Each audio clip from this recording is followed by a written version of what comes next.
ஒரு மரத்தின் உயர்ந்த கிளையில் ஒரு காகம் தனது குடும்பத்துடன் ஒரு அழகான கூண்டில் வாழ்ந்து வந்தது.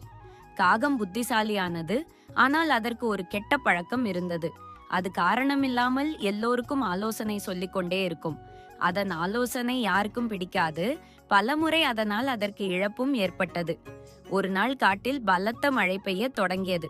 அனைத்து விலங்குகளும் தங்கள் தங்களின் வீடுகளுக்குச் சென்று ஒளிந்து கொண்டன. காகமும் தன் பாதுகாப்பான கூண்டில் உட்கார்ந்திருந்தது. அப்போது அது பார்த்தது, ஒரு குரங்கு முழுவதும் நனைந்து ஒரு மரத்தில் ஏறி உட்கார்ந்திருந்தது.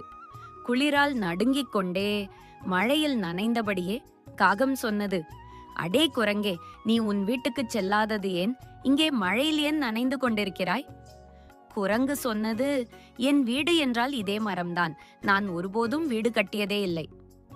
இதை கேட்ட காகம் சொன்னது, "பார், நான் மழை வருவதற்கு முன்பே என் வீட்டை கட்டிக்கொண்டேன். இன்று நான் எவ்வளவு பாதுகாப்பாக இருக்கிறேன்." காகத்தின் இந்த வார்த்தைகள் குரங்கிற்கு மிகவும் வருத்தமாக இருந்தது. கோபத்தில் குரங்கு காகத்தின் கூண்டை உடைந்து விட்டது மற்றும் காகம் மழையில் நனைந்தபடியே நின்றுவிட்டது.